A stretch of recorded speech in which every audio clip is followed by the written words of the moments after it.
जय हिंद दोस्तों, जिस तरीके से इस समय पर जियोपॉलिटिक्स के मामले में दुनिया उबल रही है, जी हाँ, दुनिया उबल रही है। नैन्सी पेलोसी के विज़िट को देखते हुए, यदि हम नैन्सी पेलोसी के ताइवान विज़िट को देखें तो चाइना ने धमकी दी, लेकिन नैन्सी पेलोसी ताइवान पहुंच चुकी हैं। और नैन्सी पेलोसी के ताइवान पहुंचने के बाद जिस तरीके से कभी चाइना के एयरक्राफ्ट्स जो हैं वो ताइवान के एयर स्पेस में एंट्री कर रहे हैं, कभी चीन की तरफ से भड़काऊ बयान आ रहे हैं। हालात इस तरीके से हैं कि लगभग पूरी दुनिया जो है वो जिसे कहते हैं पंजों के बल खड़ी हो गई है कि कहीं ऐसी कोई घटना ना घट जाए या दोनों महाशक्तियों में से कोई ना कोई ऐसा कोई कदम ना दोनों में से कोई एक ऐसा कोई कदम ना उठा ले, या चीन सिरफिरेपन में ऐसा कोई कदम ना उठा ले जिससे विश्व युद्ध छिड़ जाए। और अगर छिड़ चुका है या मतलब हालात बिल्कुल बन चुके हैं, नैन्सी पेलोसी जा चुकी हैं चीन के पास, अब हालात ऐसे बन चुके हैं कि ना तो व्यवस्था को, सिस्टम को निगला जा रहा ना निकाला जा रहा। अब इसी के ऊपर डिस्कशन करने वाले हैं। अब सिचुएशन को थोड़ा सा यहाँ पर समझिए। नैन्सी पेलोसी जो है वो साउथ एशिया के या एशिया के दौरे पर जब आई तो मलेशिया, सिंगापुर वगैरह जैसे देश होते हुए वो अब सीधे क्या नाम है ताइवान होते हुए जापान पहुंचने की तैयारी में है। ऐसे में चाइना का जो हाल है वो इस समय पर चाइना ने साफ मना कर दिया कि भाई आप जो है भारत, अमेरिका के, चाइना के इंटरनल मैटर्स में इंटरफियर नहीं करेंगे। ऐसे में सिचुएशन ये क्रिएट हो चुकी है दोस्तों इस टाइम पर कि चाइना जो है उसके लिए अब नैन्सी पेलोसी का जो विजिट ताइवान में है वो ना तो निगला जा रहा ना निकाला जा रहा। जैसे मैंने पिछला वीडियो बनाया पॉलिसी ऑफ ब्रिंकमैनशिप, गुर्राने की नीति, मैंने इस चीज़ का अंदेशा पिछले वीडियो में बता दिया था कि भाई असलियत में यदि आप देखेंगे तो गुर्राने की जो नीति है उसकी एक सीमा होती है।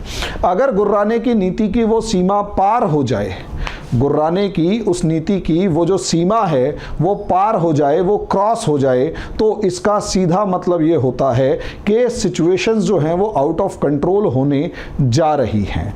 और ऐसे में चाइना ने नैन्सी पेलोसी के इस विजिट पर अमेरिका को धमकी देकर उस लाइन जो क्रॉस होने वाली लाइन है उस एज पर पहुंच गया। अब ऐसे में नैन्सी पेलोसी मतलब अमेरिका के लिए जानबूझकर एक ऐसी सिचुएशन क्रिएट कर दी कि अगर नैन्सी पेलोसी ताइवान गई तो हम 50 मिनट के अंदर ताइवान पर हमला कर सकते हैं।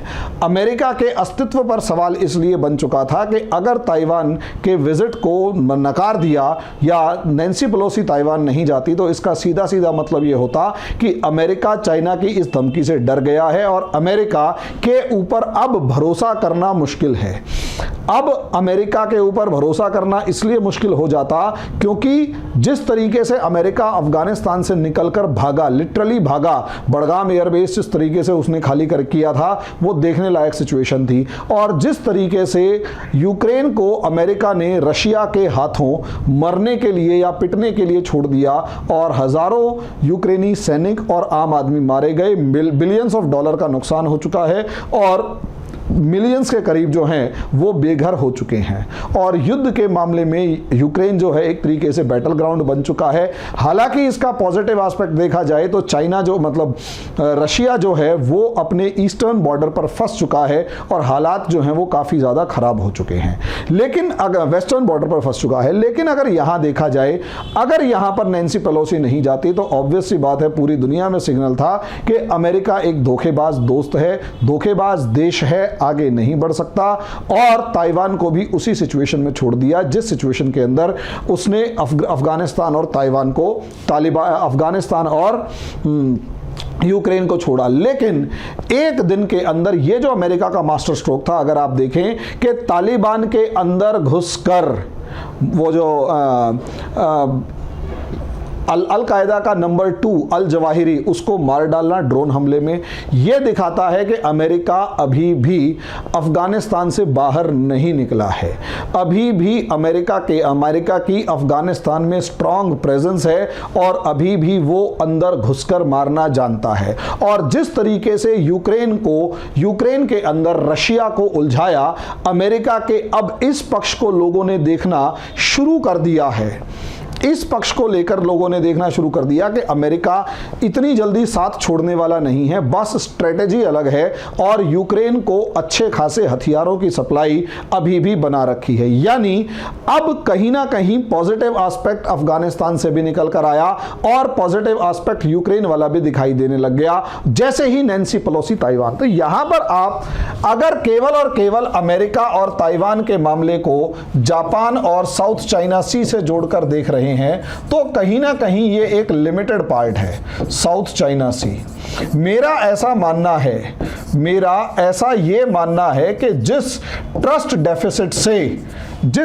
डेफिसिट से विश्वास की कमी से अमेरिका इस समय जूझ रहा था पिछले कुछ टाइम से, अब अमेरिका ने इस पूरे मामले में यहां पर अपने उस विश्वास को दोबारा से बहाल करने में बिल्कुल सफलता हासिल की है। कैसे, उसे ध्यान से देखिए। असलियत में इंडिया, यहां पर पाकिस्तान और पाकिस्तान के बाद इधर अफगानिस्तान, इधर यूक्रेन।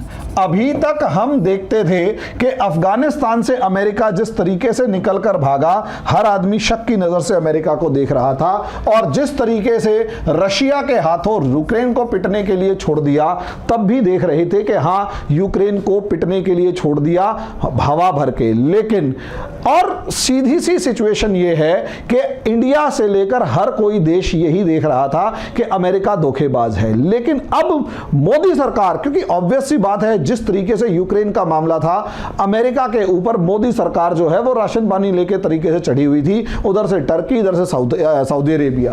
टर्की भी कम नहीं और सऊदी अरेबिया भी कम नहीं। टर्की ने भी काफी हद तक अमेरिका के ऊपर दबाव बनाया और सऊदी अरेबिया ने भी दबाव बनाया। अब यहां पर सिचुएशन यानी खेल जो है वो बदल चुका है। क्यों? क्योंकि अमेरिका के नंबर 3 पोस्ट पर रहने वाली नैन्सी पेलोसी जो हैं, वो अगर ताइवान का विजिट कर रही हैं, इसका मतलब अमेरिका ने ताइवान को खुला समर्थन दे दिया और चीन को साफ कह दिया कि भाई इसे यूक्रेन मत समझ लियो, अगर थोड़ा सा भी पंगा लिया तो पकड़ के धो दूंगा, अगर थोड़ा सा भी पंगा लिया तो पकड़ के धो दूंगा, अच्छा नहीं होगा। ये क्लियर लेवल पर मैसेज अमेरिका ने चाइना को दे दिया है।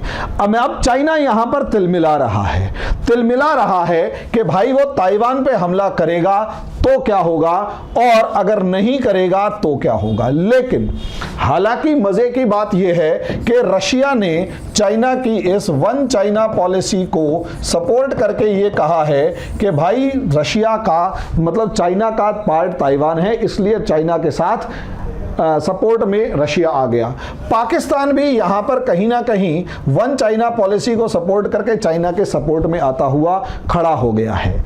यहां एक तरीके से जो खेमेबंदी अभी तक नहीं हुई थी, खुलकर नहीं हुई थी, ताइवान में नैन्सी पेलोसी के विजिट से वो खेमेबंदी अब सीधी सीधी हो चुकी है।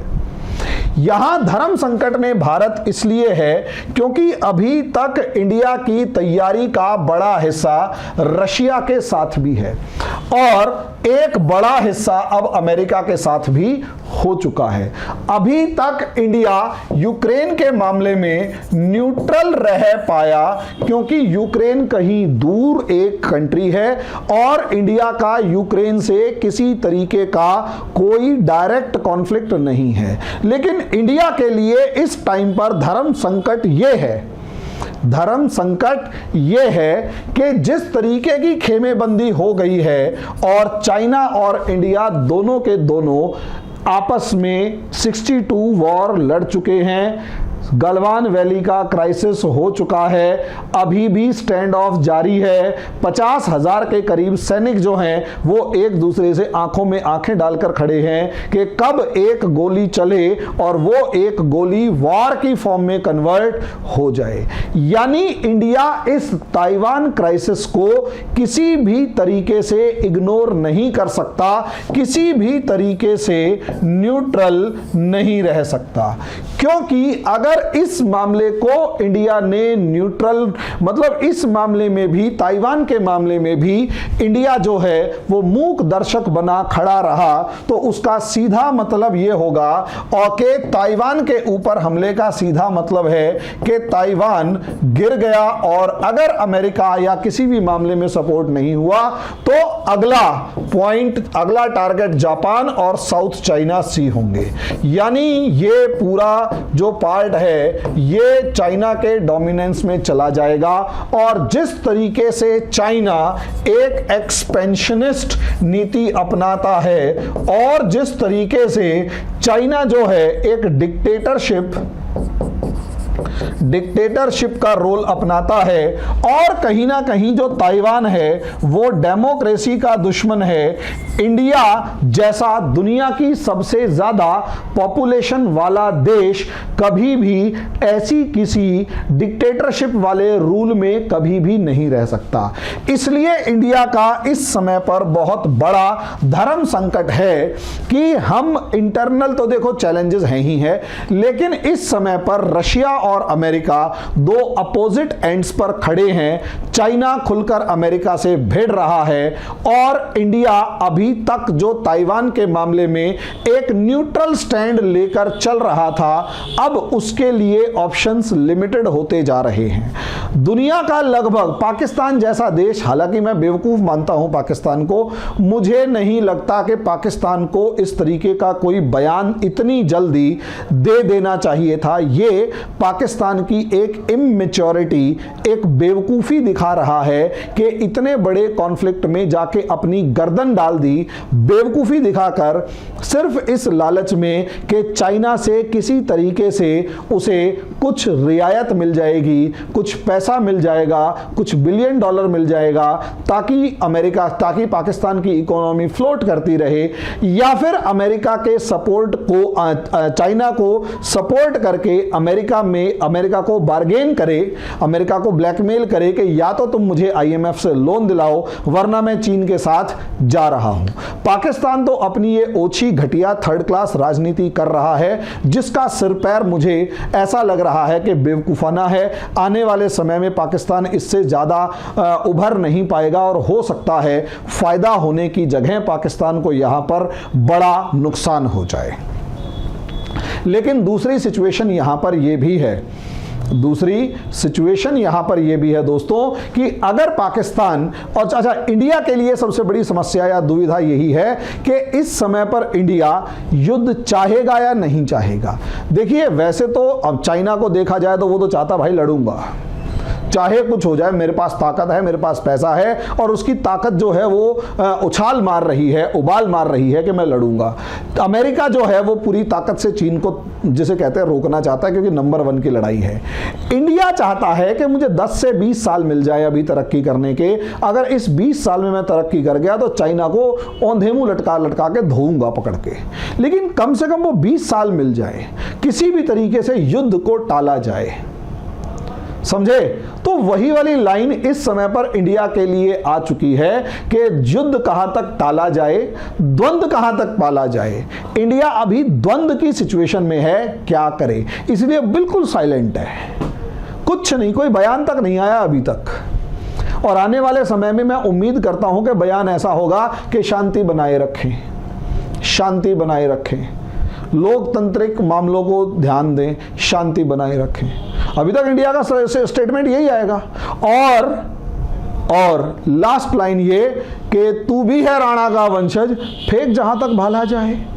लास्ट वो सिचुएशन इंडिया के लिए खड़ी होती हुई नजर आ रही है। भारत अभी द्वंद्व में है, क्या करे, वेट एंड वॉच की सिचुएशन में है, लेकिन आगे की सिचुएशन क्या होगी वो तो वक्त बताएगा, वो वक्त बताएगा। एक बहुत तगड़ा धर्म संकट इस समय पर भारत के लिए है। अब समय के हिसाब से देखते हैं आगे क्या जाएगा। अभी के लिए इतना ही, धन्यवाद।